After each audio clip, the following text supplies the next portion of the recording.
kick off Black History Month. Our special guest and a friend to the Muslim Street, Salim Abdul-Khaliiq out of Chicago, Illinois. Salim has a very important program based in Chicago that's going to be coming up later on in the month to celebrate the anniversary of the assassination of Malcolm X. We're going to have him pipe in on that. We also want to give a shout out to Brother Lance Scurv, who is somewhere up in the Abori Mountains in Ghana. Yeah, who is our producer and the director of the show. So shout out to Lance Scurv of the Lance Scurv Show. You can plug him in on YouTube. You can find him at the Lance Scurv Show and also lancescurv.com. The program that we're going to kick off tonight, we're going to be talking about Malcolm X, and the theme around our conversation, it's going to be a little bit different, more of a chat between myself and Brother Salim as we discuss where are Malcolm's revolutionaries, right? And what we mean by that theme is where's the legacy of Malcolm's movement today? Where was it after his assassination? How it was defeated, matriculated in different areas. We're going to talk about all that, and we're going to be straightforward.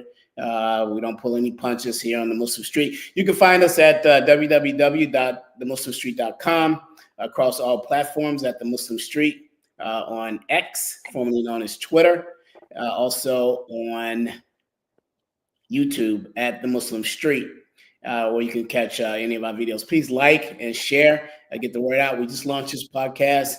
This is our inaugural year.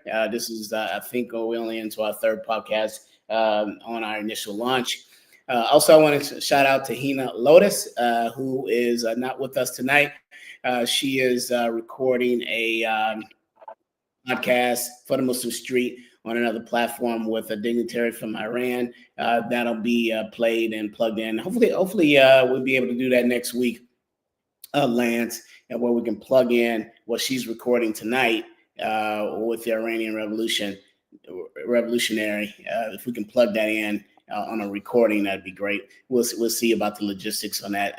Again, a very important interview that she's doing. I'll hold out and talk about a little bit about that as we close out the program.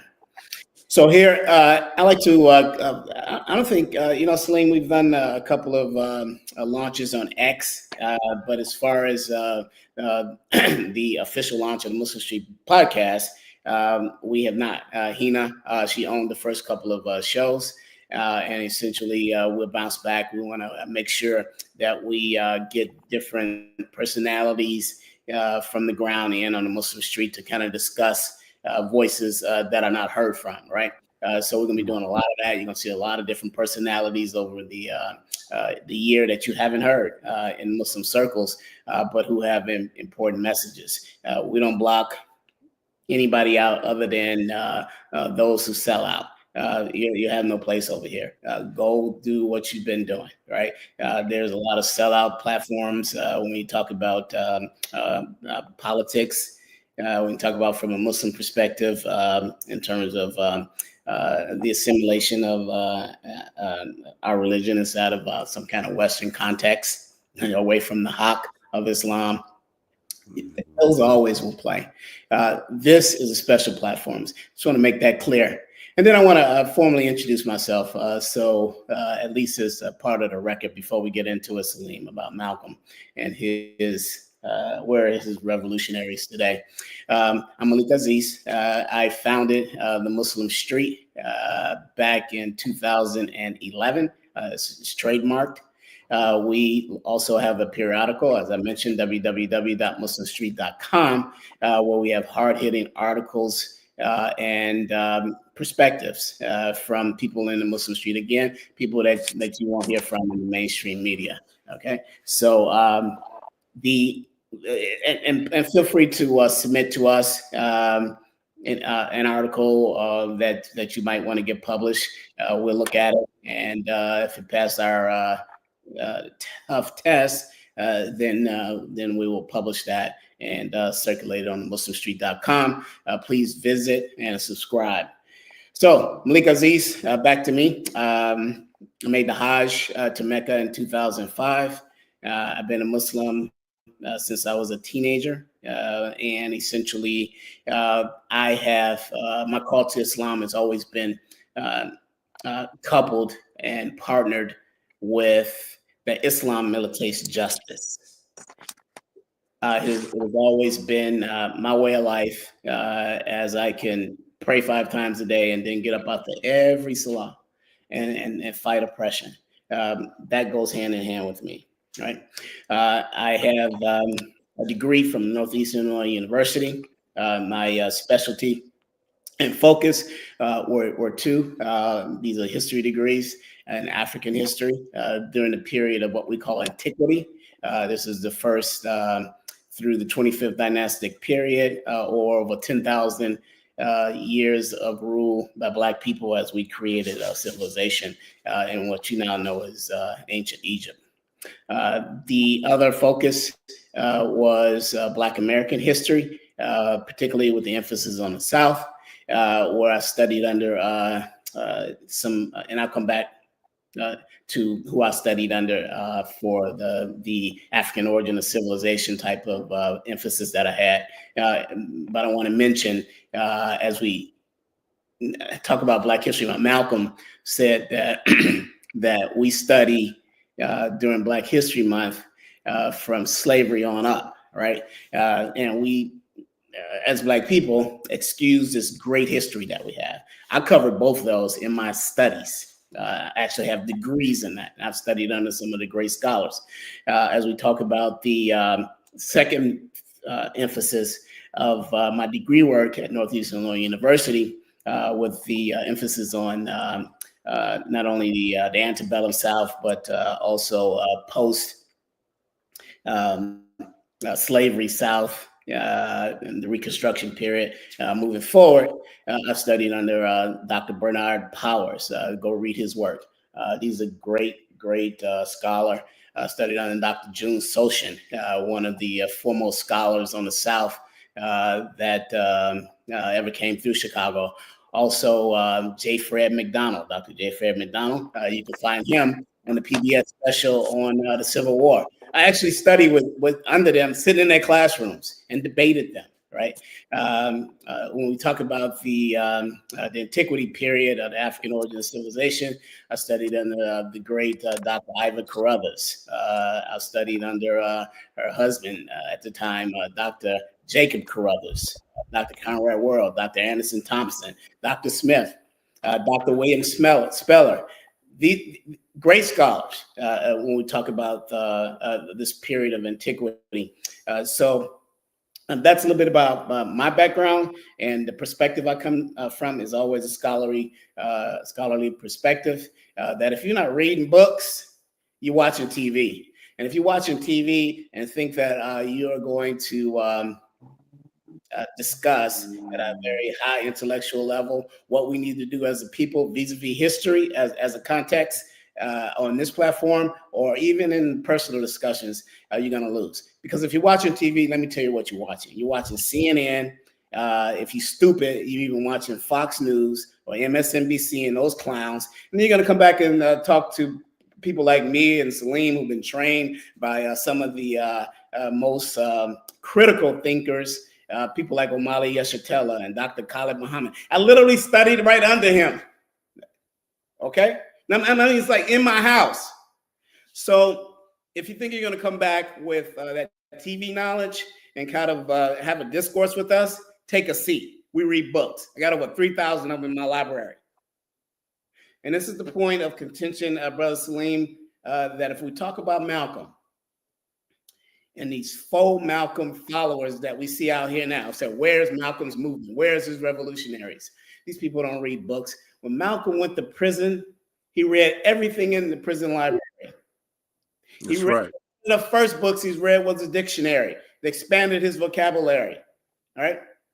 Black people today, most people, especially as we talk about America in the lower 48, don't read anything. You want to know how? When I talk to one of these people, and I'll end right here before we get in Brother Salim, because I'm going to get off this soapbox. Mm-hmm. discourse and a scholarly discourse. We talk about putting together a revolutionary movement where we can move our people into the top of civilization. Again, it can't be about your opinions. It can't be how you feel, right? It has to be a well thought out plan, a critical thinking plan, and it has to lean on not only the scholars from the past who put in the work, movements of the past that have put in the work as a framework, but it also has to deal with those who have prepared the scholarship to put in the necessary plan for us to move forward right now, right? So these are the things that we discuss in private. The Muslim Street on this podcast, we're going to bring out in public. It's going to be some fascinating dialogue. We're going to bring on some fascinating people like Darul bin Wahad, who's part of the Panther 21, who is one of our mentors to the show. Study his work, study the BLA and what happened to Islam in the late 1960s and early 70s as a basis for Muslim revolutionary thought and action.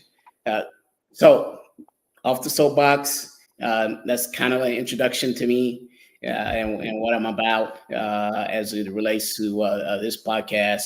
We want to put together a very organic deliverance of what we think are problems in the world. We'll be exposing oppression wherever it is. But at the same time, I went to college on a football scholarship, right? I was a quarterback. Fun fact, my initial freshman year was at Ronald Reagan's alma mater, Eureka College. One of the most racist institutions. I lasted there 1 year, but I did start as a freshman. Only black starting on the field until had to get out of there, brother Salim. You know that, right? Central Illinois. So anyhow, that mindset of being a quarterback all my life since I was 9 years old. We have to have offense when we talk about white oppression. We have to have offense if we're talking about bringing down the largest empire in the history of the world, right? Because there will be no egalitarian sustentation of two forces. That's a game. It's wordsmith, and we know it's not true.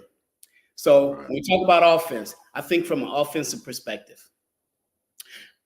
We call plays after we've looked over the defense. The defense, white supremacy, right?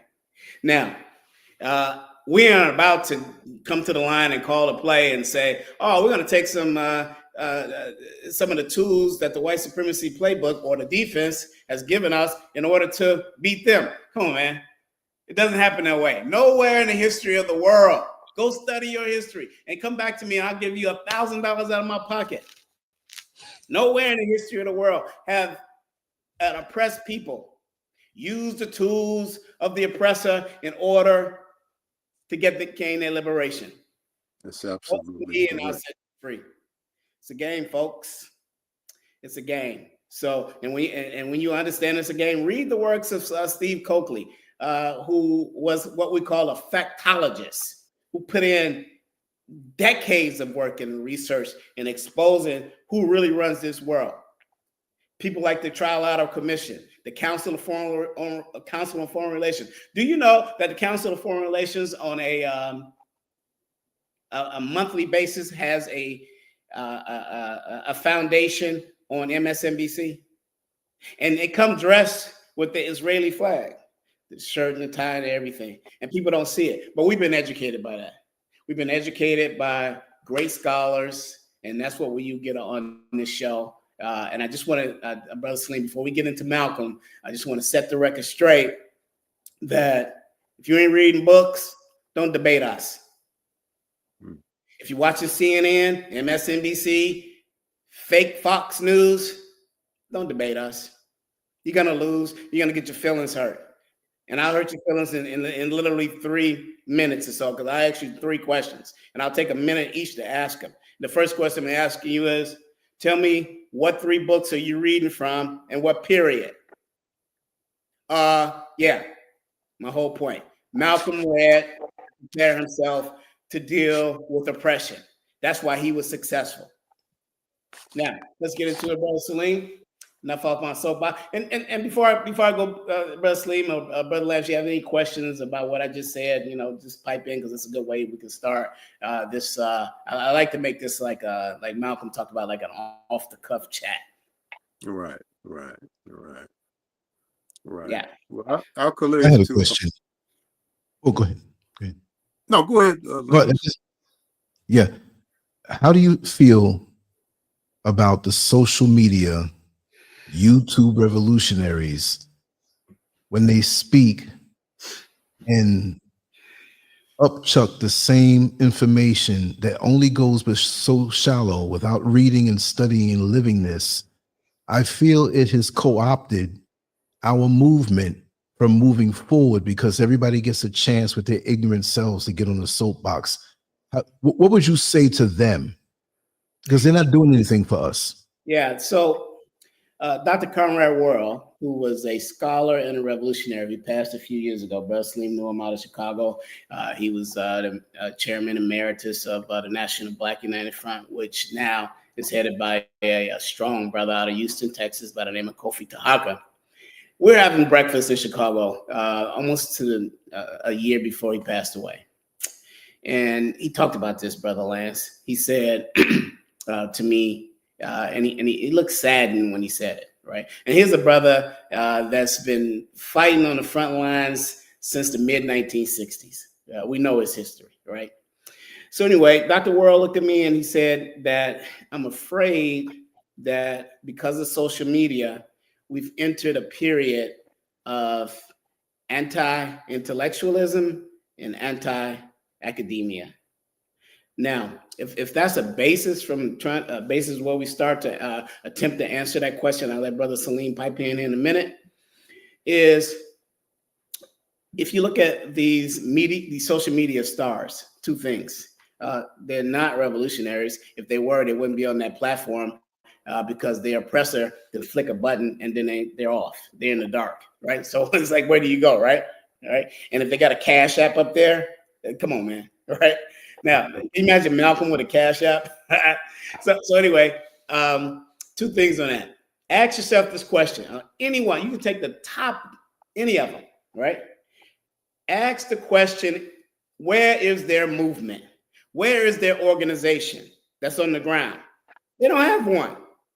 When Marcus Garvey left the West Indies, Jamaica, he was leaving apathy. Apathetic Negroes who didn't want to do nothing. So he came here looking for Booker T. Washington, boots on the ground, missed him by a year because he had passed away.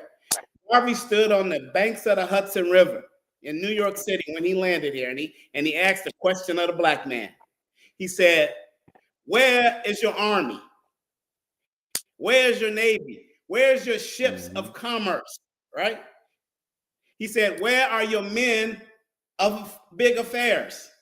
He looked to his left, he looked to his right, he saw none and said that I would help to make thee.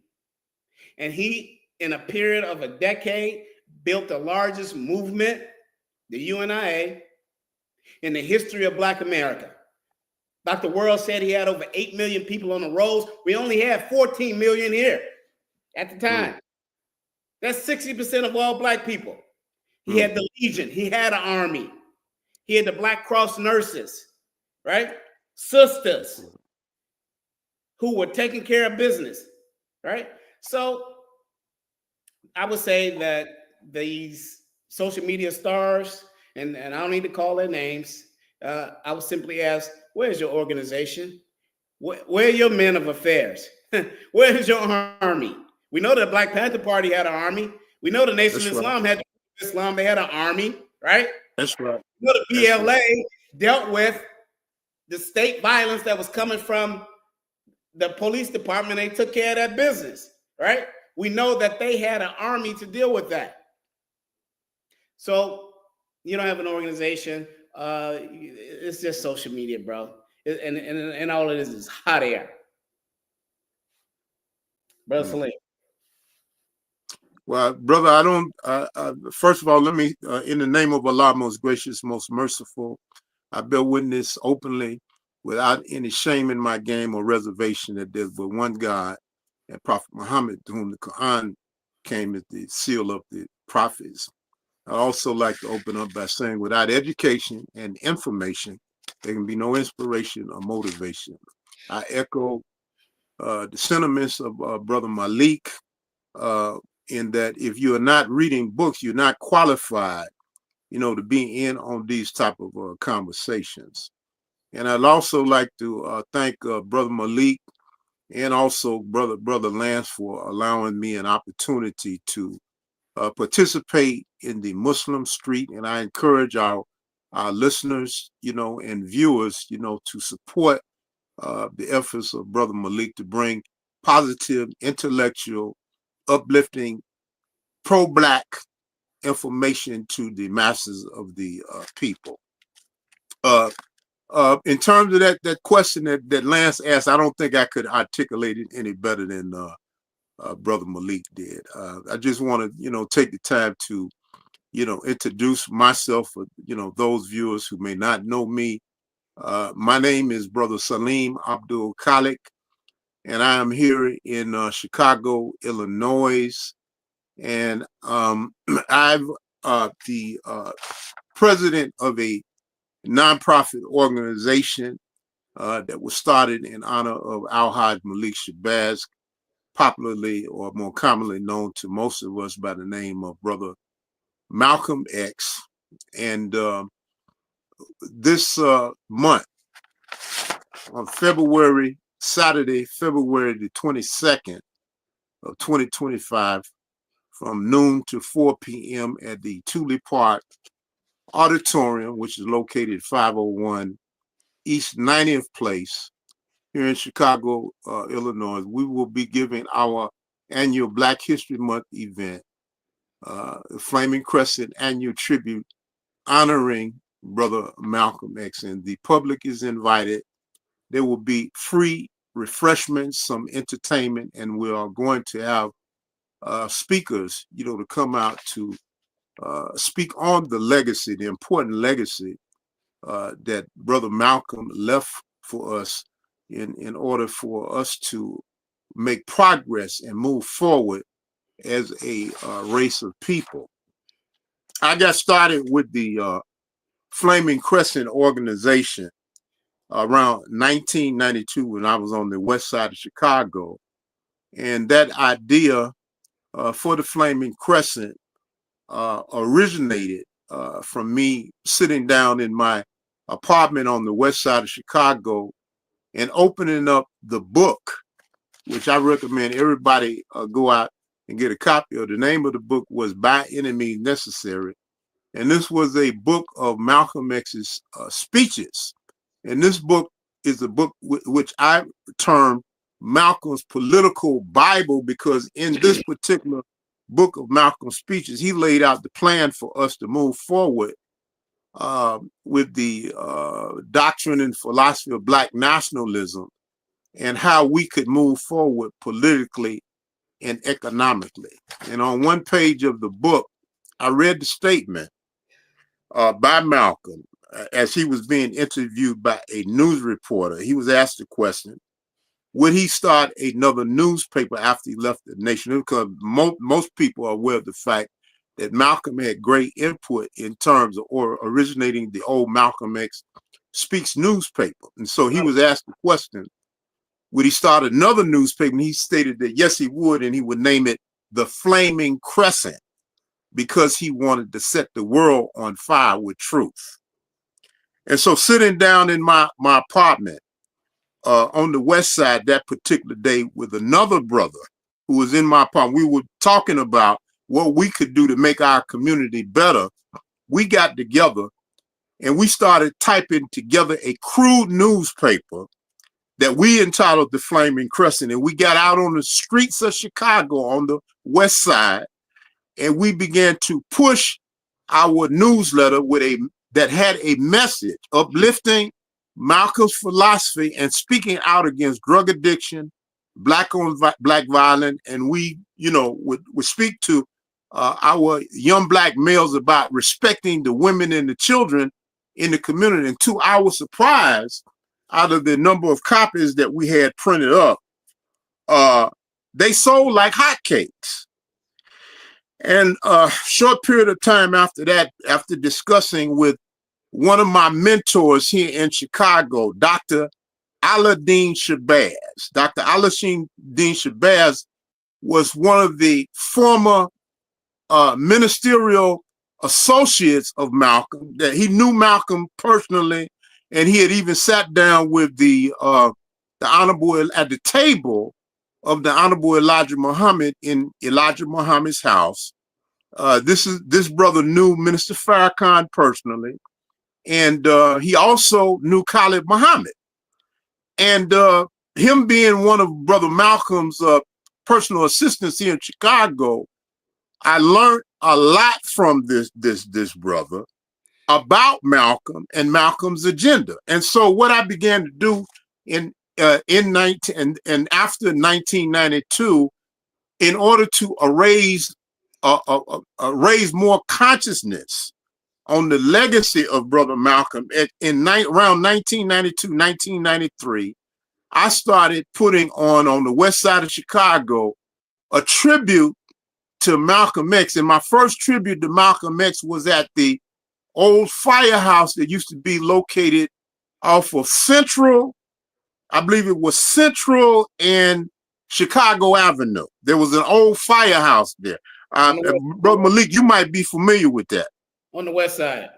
On the west side, near Central and Chicago Avenue. There was an old firehouse there that they had converted into a community center. And so that was my first tribute to Malcolm X. And I invited Dr. Shabazz, who I met one day on a CTA bus.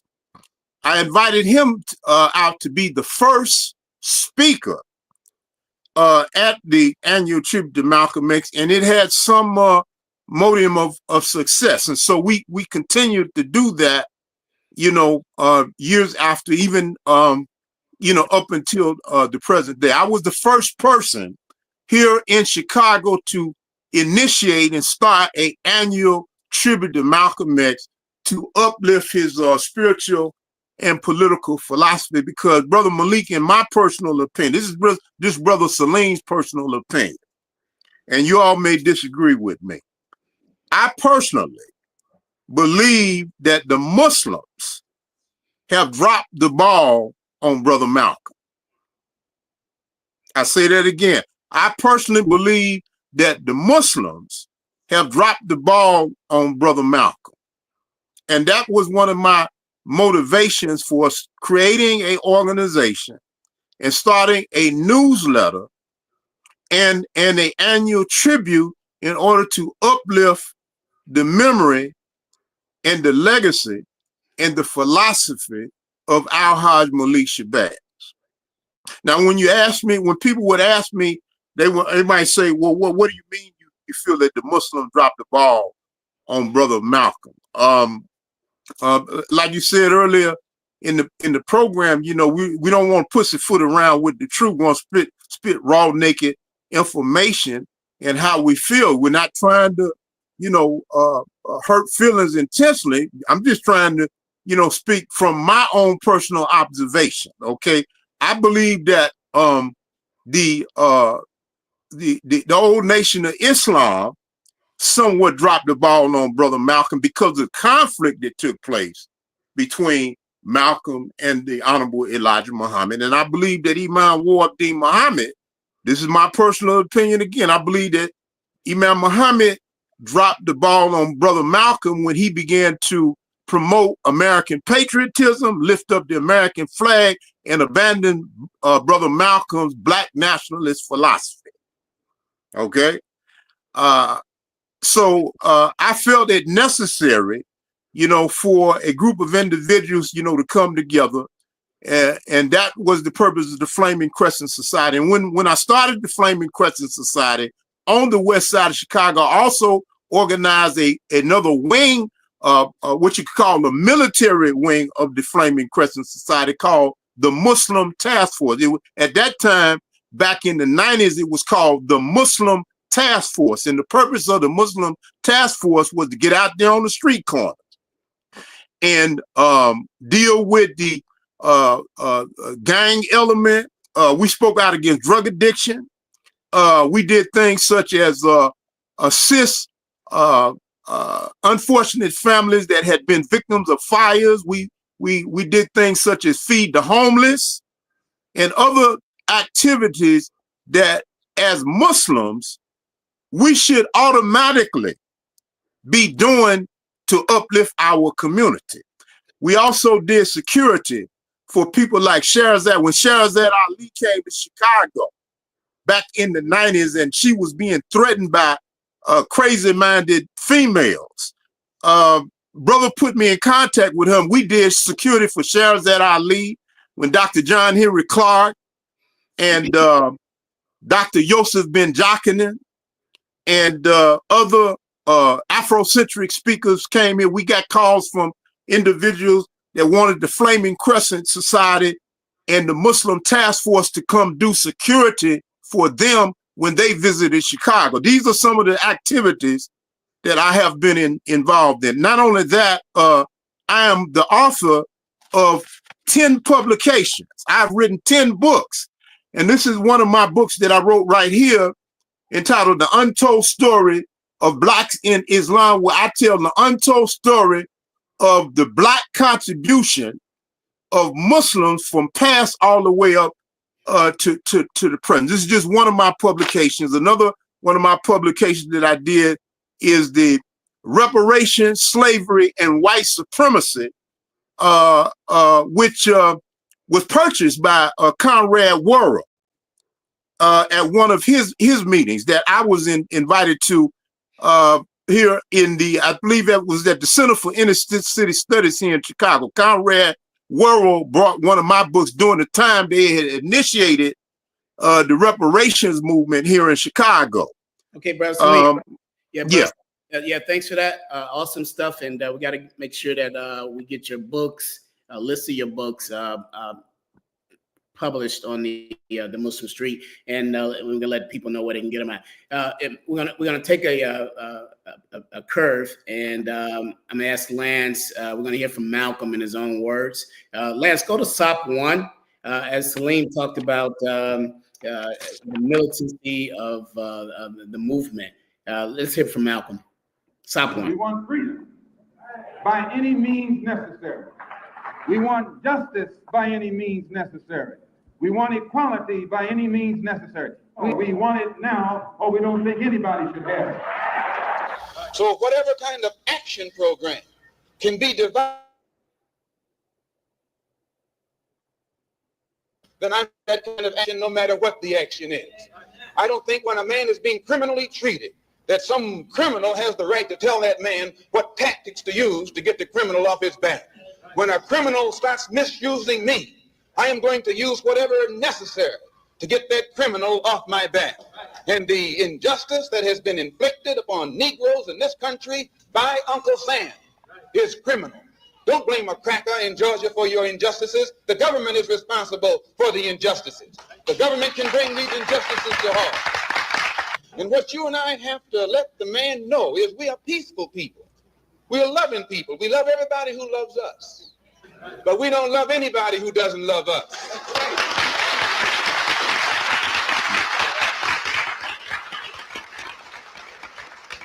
We're nonviolent with people who are nonviolent with us.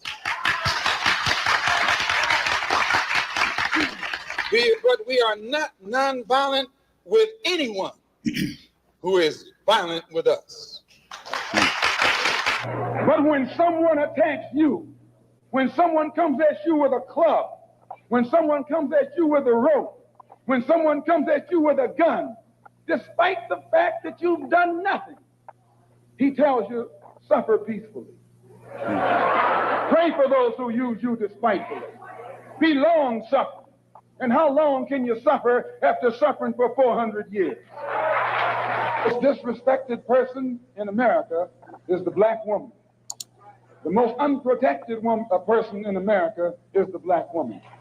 The most neglected person in America is the black woman. And as Muslims, the Honorable Elijah Muhammad teaches us to respect our women and to protect our women. And the only time a Muslim really gets real violent is when someone goes to molest his woman. We will kill you for our woman. I'm making it plain, yes. We will kill you for our woman. We believe that if the white man will do whatever is necessary to see that his woman gets respect and protection, then you and I will never be recognized as men until we stand up like men and place the same penalty over the head of anyone who puts his filthy hands out to put in the direction of our women. That whenever a people come to the conclusion that the government which they have supported proves itself unwilling or proves itself unable to protect our lives and protect our property because we have the wrong color skin, we are not human beings unless we ourselves, however, whenever necessary, to see that our lives and our property is protected. And I doubt that any person in here would refuse to do the same thing were he in the same position. I'm speaking as a black man from America, which is a racist society. No matter how much you hear it talk about democracy, it's as racist as South Africa or as racist as Portugal or as racist as any other racialist society on this earth. The only difference between it and South Africa preaches separation and practices separation. America preaches integration and practices segregation. This is the only difference. They don't practice what they preach. Whereas South Africa preaches and practices the same thing. I have more respect for a man who lets me know where he stands, even if he's wrong, than the one who comes up like an angel and is nothing but a devil. All right. So Allahu Akbar. Allahu Akbar. Salim, as you listen, specifically listening to Malcolm's last quote, he has more respect with the devil that he knows than the one that he doesn't know. Right. This is very clear as we look at these times, and that is Donald Trump versus lion-ass Joe Biden, who literally wrote the 1994 and prior to that, the 1987 crime bill that put a generation of black men in prison. Just go look at the prison numbers and read the works of Dr. Alexander as she thoroughly persecuted these crime bills and its effects on black people and particularly black men in that generation. Right. And we saw literally over the last election, we saw a devil that we know, Donald Trump, who will tell you straight through your face, he a devil, right? And a devil that gonna say to Charlemagne the God on his podcast that if you don't vote for me, you ain't black. Can you imagine that? That we took that? You know, Brother Malik, let me say this here, my brother. See, this is what upsets me about Muslims. This is what you just said is what upsets me about the current state of the Muslim community. And when you hear me say that they dropped the ball on Malcolm, the quotes that we just heard from Brother Malcolm, who did Malcolm indict as being the main problem and the main enemy? Who did he indict? The empire, the United States government. The United States government. But yeah, we got, when Donald Trump visit Saudi Arabia, Donald Trump get treated by the Saudi Arabian government like a god. He's the new Allah. You understand? When Kamala ran for president, we had Negro Muslims totally forgetting everything and discounting everything that Malcolm said in his speeches and his books about who the main problem is, the U.S. government. We got Negro Muslims totally losing their mind and condemning other Muslims because we said that Kamala was no different a trick bag from Biden or Trump. That's right. See, this is the type of, I want to say something, but this is the kind of mess, brother, that have me upset with the Muslim community. Yeah. And so Lance, as we continue to ask the question of where's the revolutionary movement that Malcolm left, go to SOP 2.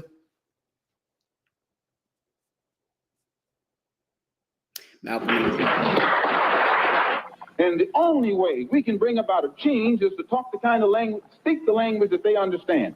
The racialist never understands a peaceful language. The racialist never understands the nonviolent language. The racialist, he's spoken his language to us for 400 years. We have been the victim of his brutality. We are the ones who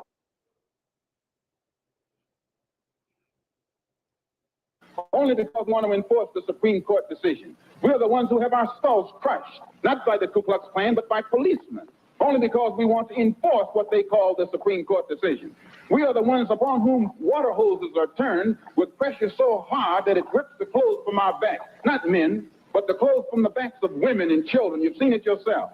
Only because we want to enforce what they call the law. Well, anytime you live in a society supposedly based upon law, and it doesn't enforce its own law because the color of a man's skin happens to be wrong, then I say those people are justified to resort to any means necessary to bring about justice where the government can't give them justice. Let us remember that we are not brutalized because we're Baptist. We're not brutalized because we're Methodist. We're not brutalized because we're Muslim. We're not brutalized because we're Catholic. We're brutalized because we are black people in America. They put Moses in jail. They put Daniel in jail. Why, you haven't got a man of God in the Bible that wasn't put to jail when they started speaking out against exploitation and oppression.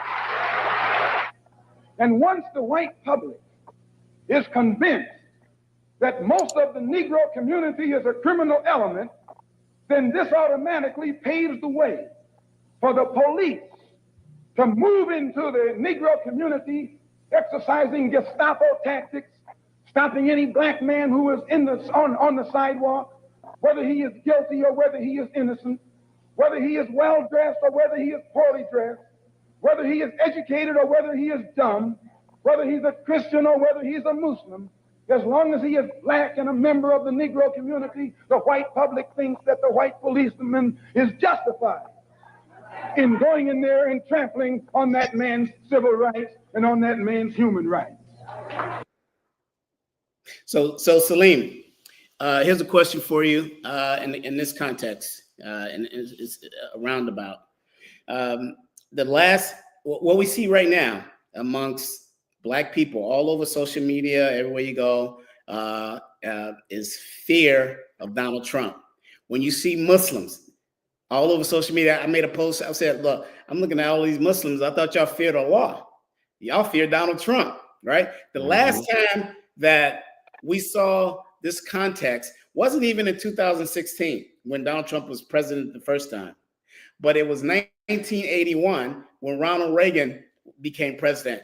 And the comparison are two things. One is that both are supply-siders, right? Straight up, Ronald Reagan and his voodoo economics, that supply side that didn't work then and it's not going to work now. Trump's a supply-sider. And the last thing, the second thing that we saw, that they made no bones about white power and what they were doing. It's like, this is a white power movement. And make no mistake about it, right? Right. So in the context of, and here's the question, Brother Salim, what we saw that emerged out of Reaganism on the Black movement, we saw new voices. We saw the rise and emergence of Minister Louis Farrakhan. We saw Chokwe Lumumba and Mario Badeli of the Republic of New Africa, J2 Wausi. We saw the rise of the National Black United Front. So what we began to see on the militant side of the square in the Black leadership circles was a call for unity. Right? I maintain, and I want to know your thoughts. I think that we're going to see that again. As an initial step, it's going to be a call for unity in the Black community and the Black movement. That's an ideal, my brother. That's an ideal. However, I feel that even though it's possible, this is just my personal opinion, I believe that even though it's possible, the white supremacist power structure and empire is going to be so seductive and full of so much technology that they're going to do everything they can to sabotage it by infiltrating house Negroes, Sambos, and other Uncle Tom people to try to sabotage that effort. And I think that my personal belief is that they're going to be very successful in doing everything they can to sabotage that from happening. This is a very skillful man that we're dealing with. And unfortunately, we don't have a lot of leadership on the scene in the, whether it's in the Muslim community or even outside of the Muslim, so-called Muslim community, with other so-called conscious people. They don't have the type of intellect that a brother like yourself, Malik Aziz, or maybe a Khalid Muhammad, or a brother Malcolm has in order to be able to decipher, you know,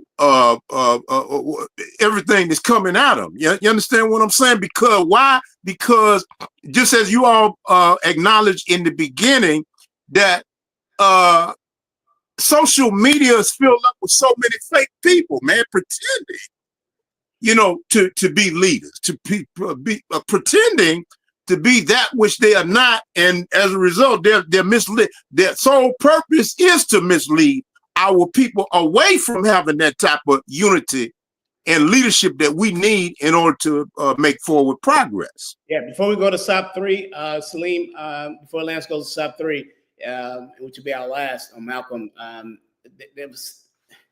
asked a question that I'll answer. What took place in the late 1960s and through the mid to late 1970s that destroyed and decimated the Black liberation struggle? It was the counterintelligence program of the United States government, COINTELPRO 1. That's what I'm talking about. That's what I'm talking about. That's what I'm talking about. Out of that defeat, I talked about the emergence of these new voices. And I think that Trumpism and MAGA is going to force this call for unity. All right. It's gonna force a showdown internally inside of the Black community to move not only toward a call for unity, but more militant politics. We saw it before, and we saw the destruction, you know, of over the last decade of the Black liberation struggle. There's been no Black liberation struggle literally over the last decade. It's been gone, right? So I think that some external forces are being set up by the Trump movement and MAGA that is going to force us to do some things that are going to be progressive, and we're going to see a repeat of history that we saw before. Lance, can you go to SOP 3? Who taught you to hate the texture of your hair? Who taught you to hate the color of your skin to such extent that you bleach to get like the white man? Who taught you to hate the shape of your nose and the shape of your lips? Who taught you to hate yourself from the top of your head to the soles of your feet? Who taught you to hate your own kind? Who taught you to hate the race that you belong to? So much so that you don't want to be around each other. No, before you come asking Mr. Muhammad, does he teach hate? You should ask yourself, who taught you to hate being what God gave you? And I, for one, as a Muslim, believe that the white man is intelligent enough. If he were made to realize how Black people really feel and how fed up we are without that old compromise and sweet talk, how you feel, tell him what kind of hell you've been catching, and let him know that if he's not ready to clean his house up, if he's not ready to clean his house up, he shouldn't have a house. It should catch on fire and burn down. We declare our rank on this earth to be a man, to be a human being, to be respected as a human being, to be given the rights of a human being in this society, on this earth, in this day, which we intend to bring into existence by any means necessary. So, Brother Salim, we got about 10 minutes before we close out. As we talk about, revolution, Black people, at least since we came out of the Independent Black Political Convention in 1972 in Gary and got co-opted by the Jesse Jackson-led forces into the Democratic Party, we chose democratic power politics and economic investment of the Black petty bourgeoisie with, big jobs and stuff like that as a way toward liberation. I argue what Malcolm was arguing up front in SOP 3, and that is, before there is an economic revolution and a political revolution, there first must be a cultural revolution, right? That Absolutely. I'm fine. That Malcolm talked. This was in 1964 that he's giving a speech, and he's talking about lightening of the skin. We hating our broad noses, our dark skin, our black, our hair, everything. I thought he was living right in today. If you scroll down social media, I mean, they weaving it up, bleaching it up.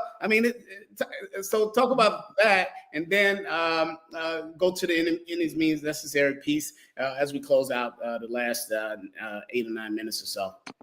Well, Brother Malik, there's nothing that Malcolm said 60 years ago that's not applicable to our situation as Black people in the hellhole of North America today.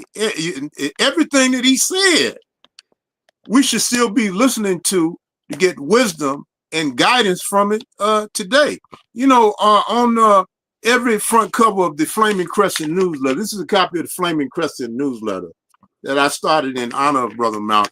There's a quote that I put by Malcolm on every front cover issue. It says this, that we must forget all the differences that have been artificially created by the whites who have been over us, and let us try to work together in unity and harmony with the philosophy of Black nationalism, which only means that we should control our own economy, our own politics, and our own society. Malcolm said there's nothing wrong with that. And again, as I said earlier, I feel that many of the Muslims dropped the ball on Malcolm and his political philosophy, want to compromise with this governmental system that we're living on, trying to please America instead of trying to please Allah. Malcolm understood the importance and significance of a cultural revolution. We need a cultural revolution of the mind before we can properly move forward. Mm-hmm. Yeah, as we talk about the Cultural Revolution, and I want to tell the audience, again, just remind you, you can find us on YouTube at the Muslim Street. You can also find us on the web at www.muslimstreet.com, and here every Sunday night, 7:30 Eastern time, doing our podcast at the Muslim Street. Talk about the Cultural Revolution. I want to warn the audience or inform the audience that the cultural revolution that has to take place can be done in various different phases. We saw it in the 1950s and the 70s, right?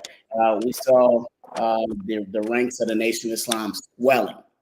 So here you had the lumpen culture coming off the streets, where they were drug addicts or other problematic phases of the working class. Came in, and then within 90 days or 6 months, they went through a total revolution, with the teachings of the Elijah Muhammad and the whole Muslim Islam culture. We saw it in the Black Liberation Army and what went down at the Dar es Salaam. We saw it in the Hebrew Israelites, so Black people coming and actually going through a revolution and internally. So it can take different phases. And it can take different shapes, and that's important that we understand that. Now we heard from Malcolm as he closed out on SOP 3, a clarity of militant voice. Right? You talked earlier about the Muslims who had the ball and they dropped the ball, and then you specifically talk about the Sunni Muslim community and their weaknesses there. who really not involved in any kind of struggle whatsoever. To me, they're just arguing about, some religious ethics and that kind of stuff, or trying to want to debate the Bible, stuff like that. The Black liberation struggle. All right. So there is, Brother Salim, a question I have for you as we close out in the last 5 minutes. I want you to take your time to answer this.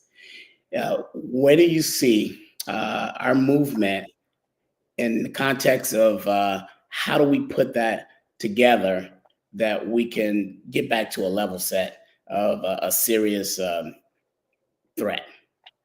Well, Brother Malik, my main concern is the Muslim blacks in America and around the world. And that also includes the ones in Africa, because many of the ones in Africa been misled just as we've been misled over here. We have a inferiority complex over here induced by white supremacy. They have an inferiority complex over there induced by colonialism and imperialism. Mm-hmm. But we have to go back to advocating the cultural values of that Malcolm advocated. In every issue of the Flaming Crescent, I'm trying to answer your question the best of my ability, my brother. In every issue of the Flaming Crescent newsletter, we have what we call the 13 aims and objectives of the Flaming Crescent Society. I want to read you point 7 that ties in with the question that you had. Point 7, the number 7 aim and objective of the Flaming Crescent Society is cultural education. Cultural education, which a lot of Muslim blacks are missing out on when they go to these various masjids that set up by these Pakistanis and these Arabs and these other foreign immigrant Muslims, that they're not getting any type of education that's inculcating within them their own black culture or African culture, Afrocentric value system. Point 7, we say that Malcolm stated that we must have knowledge of the past to prepare for the future. Knowledge is our main weapon. The written word is more powerful than a loaded gun. Garvey, Malcolm, Frederick Douglass demonstrated this. We advocate reading and literacy.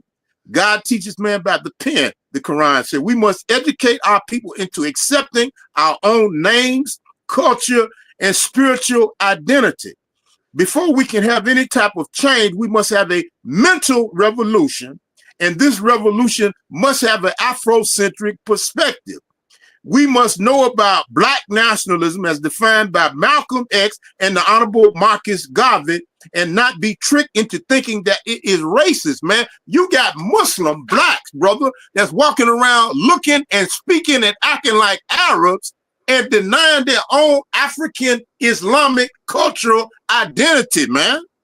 This is a mental sickness, man. This is a pathology of the mind that we have to come out of, and the only way to come out of it is by going back in the past 60 years ago and grabbing a hold the man who understood black people best, and that is Al-Haj Malik Shabazz. It's great. So very well said, Brother Salim. As we close out, again, Brother Salim has a program in Chicago that'll be taking place February 22nd. Am I right, Brother Salim?